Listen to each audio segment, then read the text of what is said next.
Assalamualaikum warahmatullahi wabarakatuh. Alhamdulillahirabbil alamin. Alhamdulillahillazi arsala rasulahu bil huda wa dinil haqq liyuzhira 'ala dini kullihi walau karihal musyrikun. Allahumma shalli wa sallim wa barik ala sayyidina Muhammad wa ala ali sayyidina wa ala ali sahbihi wa barik wa sallim ajma'in. Amma ba'd.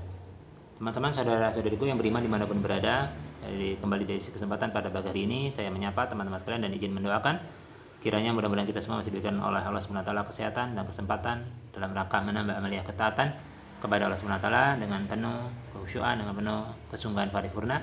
Mudah-mudahan dengan apa yang telah diberikan Allah SWT berupa kesehatan jasmani dan rohani pada diri kita masing-masing ini bisa kita pergunakan menambah amaliyah pundi-pundi kebaikan sebelum kita nanti berpulang kepada Allah SWT, sebelum kita kembali ke sisinya. Izin teman-teman sekalian menyambung pembahasan yang sebelumnya, yaitu bekal Nabi bagi para penuntut ilmu. Kita telah menyelesaikan bagian yang pertama, yaitu keutamaan menuntut ilmu. Kita telah masuk bagian kedua, cara menuntut ilmu. Sebelum kita masuk ke dalam bagian yang ketiga nanti, yaitu bagaimana cara menjaga ilmu, teman-teman. Pada bagian cara menuntut ilmu, kita masuk ke hadis yang ke-12 insyaallah, tentang tenang dan fokus saat belajar.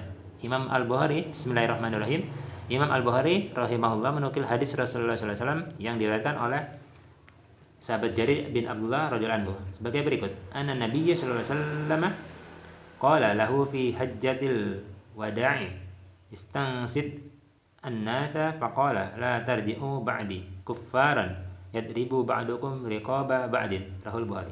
Artinya bahwa Nabi Muhammad sallallahu alaihi wasallam, Rasulullah sallallahu alaihi wasallam menyampaikan kepadanya saat haji wada, mintalah halayak untuk fokus menyimak.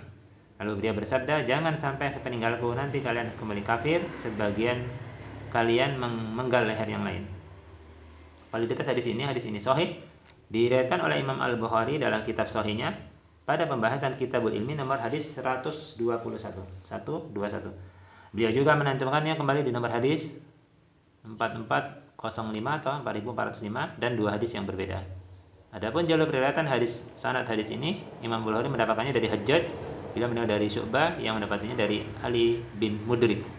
Diterima dari Abu Zur'ah, beliau menerima dari Jarir bin Abdullah yang menyampaikan hadis ini mendengar langsung dari Rasulullah SAW. Intisari atau esensi dari mana hadis ini adalah, hadis ini jelas sekali menunjukkan pesan bahwa aktivitas menuntut ilmu haruslah berlangsung dalam suasana tenang dan fokus. Hal ini nampak dalam isyarat Nabi yang meminta pada sahabat Jarir agar menenangkan halayak sebelum beliau menyampaikan pesan, agar mereka dapat fokus menyimak hal yang disampaikan. Ini juga menguatkan kesan bahwa para guru diperkenankan menenangkan halayak dalam kala muncul kegaduhan dalam proses ta'lim yang membuat suasana belajar dan mengajar menjadi tidak kondusif. Ketenangan jiwa menjadi bagian terpenting dalam proses menuntut ilmu. Seorang memiliki persoalan emosional cenderung tidak fokus dalam belajar, bahkan mungkin menghadirkan mudarat di majelis ilmu. Anda tidak mungkin menghadirkan kenikmatan dalam belajar kala amarah tengah berkecamuk di dalam jiwa, atau sekedar menulis dengan tenang kala pikiran masih gelisah memikirkan pekerjaan atau perkara dunia lainnya. Mirisnya, sementara orang masih terlihat sibuk dengan handphonenya atau HP walau gurunya tengah mengingatkan dengan mengetuk mikrofon. Ini adab bagi para penuntut ilmu. Jika guru tidak menyampaikan, jangan sekali-sekali bermain-main apalagi menggunakan handphone. Untuk itu, para ulama menyarankan penuntut ilmu agar terlebih dahulu menenangkan diri kala mendapati kegelisahan hidup, menepikan segala kesibukan yang mengganggu fokus belajarnya. Imam An-Nawawi rahimahullah misalnya, beliau menulis dalam At-Tibyan fi Adabi Hamalatil Quran, salah satu kitab karangan beliau selain Riyadhus Shalihin yang pernah kami sampaikan di video beberapa yang telah lalu, sebagai berikut. Di antara adab penuntut ilmu Al-Quran ialah menepikan segala kesibukan yang dapat menghambat perolehan ilmunya, kecuali keperluan yang teramat sangat. Ya, Tibyan An-Nawawi halaman ke-37. Allah ta'ala bisawab. Mudah-mudahan itu saja yang bisa saya sampaikan. Mudah-mudahan Allah memberikan keridhaan, pemahaman yang paripurna kepada kita semua, dan mudah-mudahan juga Allah senantiasa berikan kita petunjuk kebaikan dan petunjuk agar kita senantiasa mampu menjauhi perkara-perkara maksiat, terutama di bulan hurum ini.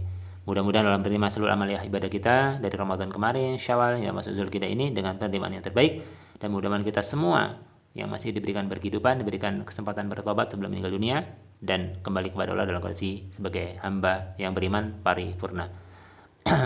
Rabbana taqabbal minna innaka antas samiul alim wa tub alaina innaka antat tawwabur rahim. Rabbana atimim lana nurana waghfir lana innaka ala kulli syai'in qadir.